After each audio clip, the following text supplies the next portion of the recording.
구조적 역할을 수행해 나가만의 소규모 사업장 7천여 곳에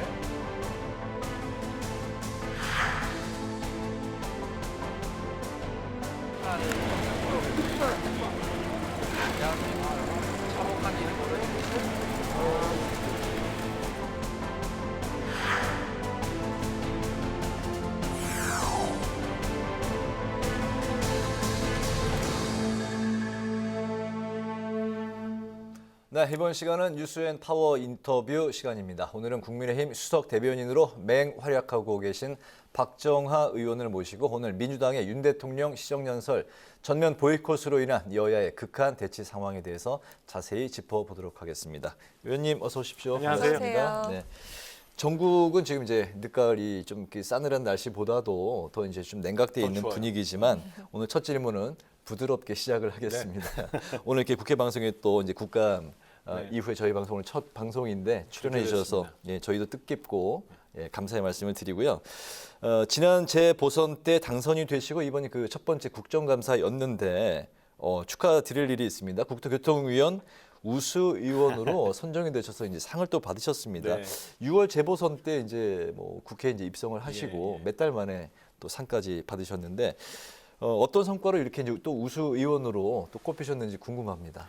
이제 사실은 상은 받았습니다만 부끄러워요. 그러니까 지난주 저희가 이제 제가 국토위 소속인데 네. 지난주에 저희는 이제 종합감사가 다 끝나는데 지난주 초 화요일경에 이제 공항공사에 대한 국감이 있었습니다. 네. 그때 이제 공항공사 내부적으로 좀 뭐 확인은 더 필요한 건이지만 우리 이제 젊은 친구들 아쉬워하는 그 고용 문제.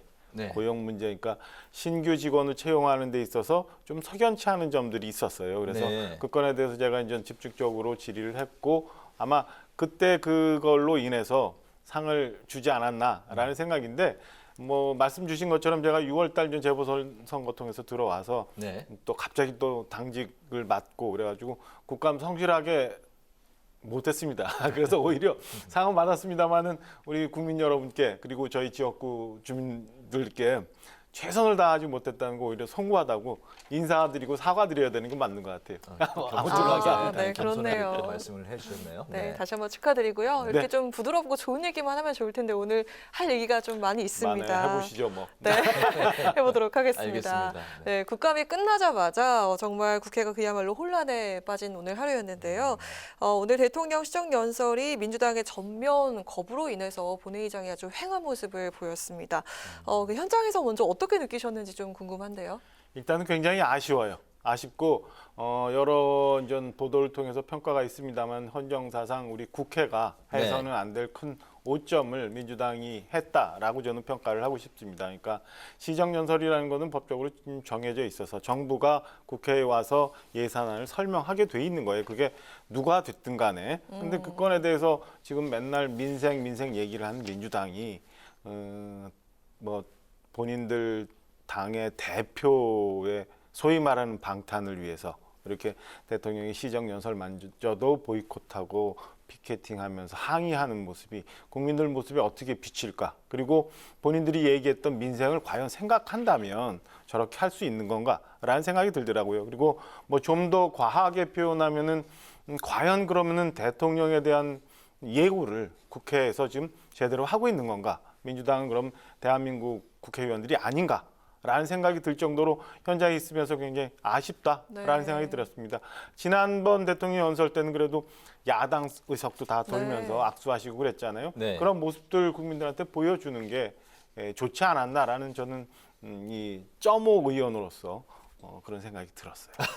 5 의원이요. 초선도 아직 아니니까. 예, 재보궐선거로 알겠습니다. 그 경제가 참 이제 어렵지 않습니까? 네네. 오늘 대통령 시정 연설에 이제 어떤 내용이 담길지가 또 이제 관심사였는데 약자와 복지에 관련된 또 의미 있는 발언들이 많이 이제 나왔습니다. 그 민주당이 이제 성의 없는 그런 이제 뭐 발언이었다, 시정 연설이었다 이렇게 혹평을 했는데 우리 그 박 대변인께서는 어떻게 평가하십니까? 저는 대통령과 그 용산 대통령실에서 잘 정리를 하고 했다라고 평가를 하고 싶어요. 그러니까 네. 지난 몇 년간 저는 그런 아쉬움이 좀 있었거든요. 우리가 좀 더 나은 성장 동력을 만들어 가야 되는데, 그리고 정말 필요한 그 어두운 곳을 찾아가야 되는데 우리 예산이 과연 제대로 쓰이는가를 뭐 국회 들어오기 전에 밖에서 좀 봤는데 네. 오늘 저는 대통령 연설을 통해서 많은 부분을 잘 짚었다라고 평가하고 싶습니다. 대외적으로 지금 경제 여건이 굉장히 어렵잖아요. 그래서 2010년 이후에 최초로 이 축소 예산을 잡았어요. 그러니까 네. 금년도 예산 660억 정도, 660조 정도 되지요. 근데 이제 이번 내년 예산은 그보다 줄은 640조가 좀 못 되는 그런 639조 원 네, 정도. 조금 네. 못 되는 예산을 잡아요. 그러니까 지금 굉장히 어려운 대내 여건상에서 지금 우리가 흔들리고 있는 재정 건전성을 좀 제대로 잡고자 하는 의지가 하나 있었다라고 보여지고요. 두 번째는 뭐 반도체, 원자력 이런 얘기 많이 말씀하셨잖아요. 네. 그동안 우리나라가 잃어버렸던 미래 성장 동력에 대한 화두를 던졌다. 그리고 그에 대한 준비를 내년 예산을 통해서 할 수 있었다라는 생각이 들고 말씀 주신 것처럼 막 흩어져서 집행됐던 예산들이 제법 있었는데 진짜 약자 복지를 위해서 구석구석을 찾을 수 있는 실효성 있는 복지 예산을 좀 설계를 했다라는 평가를 좀 하고 싶고 마지막으로 우리가 그동안 좀 흔들리고 있었던 안보나 국방에 관한 예산도 분명히 짚어서 저는 이 서너 가지 정도가 대통령 시정연설에서 눈에 띄는 대목이었고 지금 현재 우리나라가 처해 있는 상황에서 제대로 예산의 구조를 설계했다라고 평가를 하고 싶습니다. 네네.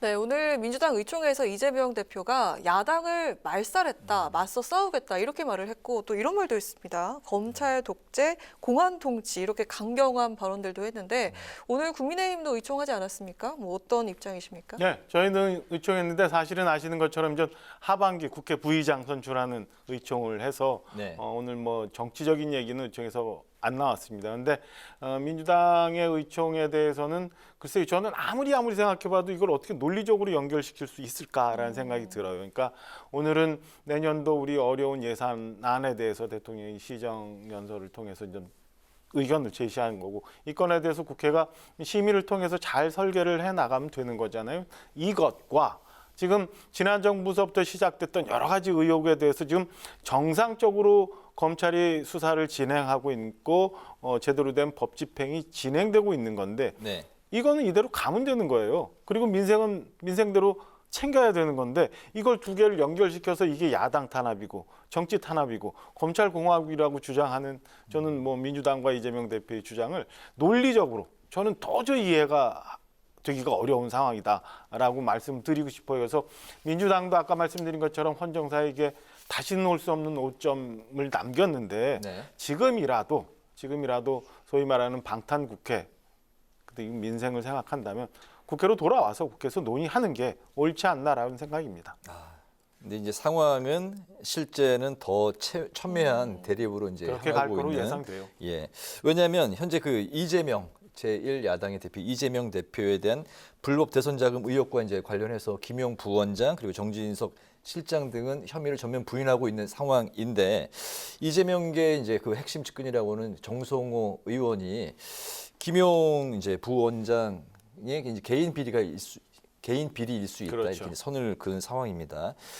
김용 부원장 구속이 이제 이 대표를 향할 거다 이렇게 관측이 나오고 있습니다. 예, 어떻게 보십니까? 이거는 그 뭐 제가 뭐 예단에서 얘기하기 전에 진실을 찾아가는 과정이잖아요. 소위 말하는 팩트의 영역이에요. 그래서 어디까지 갈지 모르겠습니다만 저는 뭐 개인적으로 추측을 한다면 네. 불가피 그렇게 가지 않을까라는 생각이 듭니다. 일단은 전체적으로 보면은 앞서 우리가 얘기했던 것처럼 민주당에서는 야당 탄압이다, 정치 탄압이다라는 얘기를 계속 하고 있어요. 근데 오늘 정성호 의원 얘기 소개해 주신 것처럼 요 며칠 전까지만 해도 조작 수사다라는 얘기를 민주당에서 많이 했습니다.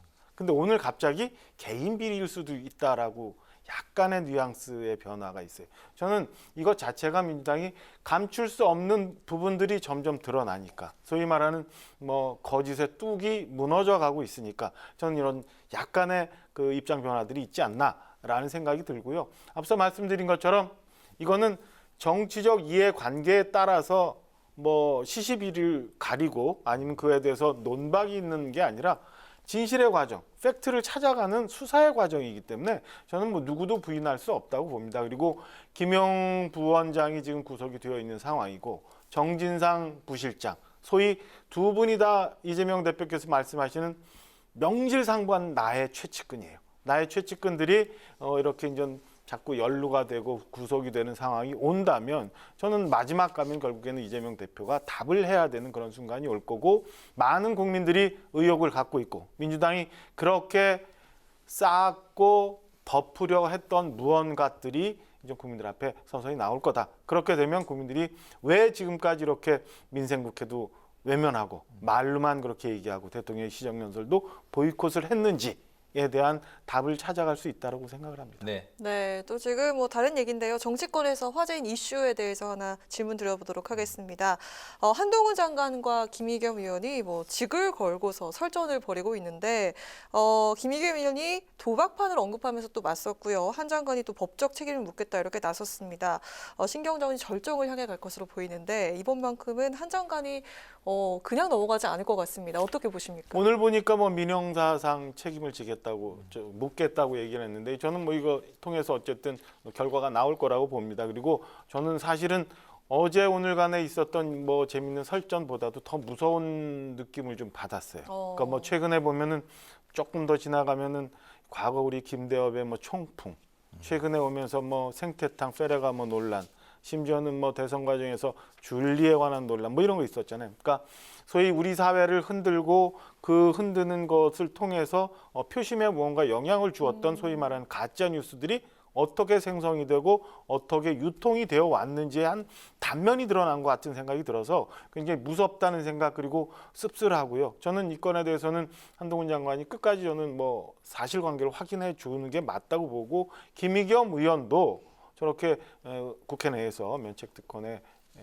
커튼 속에 있지 말고 나와서 떳떳하다면 분명하게 얘기를 해주는 게 맞다고 봅니다. 어제도 보면은 협업한 거는 분명히 맞다라고 본인 스스로 얘기를 하잖아요. 그러니까 네. 이 건에 대해서는 어떤 과정을 통해서 본인이 이런 얘기를 하게 됐는지에 대해서 국민한테 말씀 주는 게 저는 국회의원의 도리라고 생각합니다. 네. 일각에서는 그 민주당의 시정연설 보이콧이 이제 그 자당에 대한 역풍으로 이제 바뀔 수도 있다. 이제 그런 전망도 있는 것 네. 같습니다. 대통령도 그런 시각에서 그 시정연설을 이제 강행한 측면도 있는 것 같고요. 그 대통령이 이제 오늘 그 국회에서 국회 협치를 이제 강조를 하셨는데 지금 상황에서는 참 굉장히 이제 이렇게 많이 이제 꼬인 상황인데 협치를 위한 그 전국의 실마리를 좀 풀 만한 그런 그 어떤 방안이나 생각하고 계신 게 있으신지 굉장히 궁금하거든요. 국민들 뵙기는 굉장히 송구스럽습니다만 민주당이 지금 하고 있는 걸 보면 저는 당분간 이런 경색 국면이 오래가지 않을까라는 생각이 들어요. 그래서 경제 상황 어렵습니다만은 예산 심의도 굉장히 지난한 과정을 거치고 우리가 기대하는 것처럼 법정 기간 내에 처리가 안 될 수도 있는 상황이 전개될 수 있다고 생각합니다. 앞서 말씀드린 것처럼 사실은 민주당이 얘기하고 있는 이 탄압에 대한 문제와 지금 국회는 별건이기 때문에 저는 이 수사에 관한 문제는 타협할 수 있는 문제는 아니라고 봐요. 그렇기 때문에 민주당이 지금이라도 국민들 생각을 한다면 수사는 수사대로 진행되게 놔두고 국회에서 할 수 있는 일은 해야 되는 게 옳지 않나라는 생각이 듭니다. 그래서 협치할 수 있는 마음의 준비와 여유, 그다음에 하고 싶은 마음은 늘 있습니다만 저는 야당이 이 건에 대해서는 좀 더 전향적인 모습으로 나와서 국민들 가려운 부분들, 국민들이 원하는 부분을 찾아주는 게 여야를 떠난 국회의 도리라고 생각을 합니다. 알겠습니다. 아까 그 점무 의원이라고 이제 스스로 말씀하셨는데 재보궐선거 네. 이제 국회에 이제 그 입성하신 지 몇 달 안 되셨는데 오늘 굉장히 그 말씀 시원시원하게 네. 정말 말씀 잘하시는구나 인터뷰하면서 아닙니다. 느꼈습니다. 그래서 정말 그 수석 대변인을 아무나 하는 게 아니구나. 예, 아이고. 인터뷰하면서 잘 느꼈습니다. 혹시 뭐 오늘 그 못하신 말씀이 있으시면 짧게 부탁을 드릴까요? 아닙니다. 그러니까 뭐 늘 계속 말씀드린 것처럼 저는 국민들을 좀 생각하면서 야당도 정치를 했으면 하는 생각이 들어요. 그리고 저는 글쎄요, 민주당이 그 안에서 어떤 일들이 있고 지금 어떤 얘기들을 하고 있는지는 잘 모르겠습니다만 네. 저렇게 어떤 특정인 대표를 위해서 모든 걸 다 정당이 건다면 저는 결국에는 그 모든 부담을 민주당이 떠안을 거다. 그래서 뭐 냉정하게 안에서 판단을 하고 이 사안을 좀 접했으면 하는 바람을 좀 갖고 그렇게 부탁도 좀 덜어드립니다. 알겠습니다. 오늘 뉴스엔 파워 인터뷰는 여기까지 듣겠습니다. 지금까지 국민의힘 박정하 의원과 관련 이야기를 나눠봤습니다. 오늘 말씀 잘 들었습니다. 감사합니다. 고맙습니다.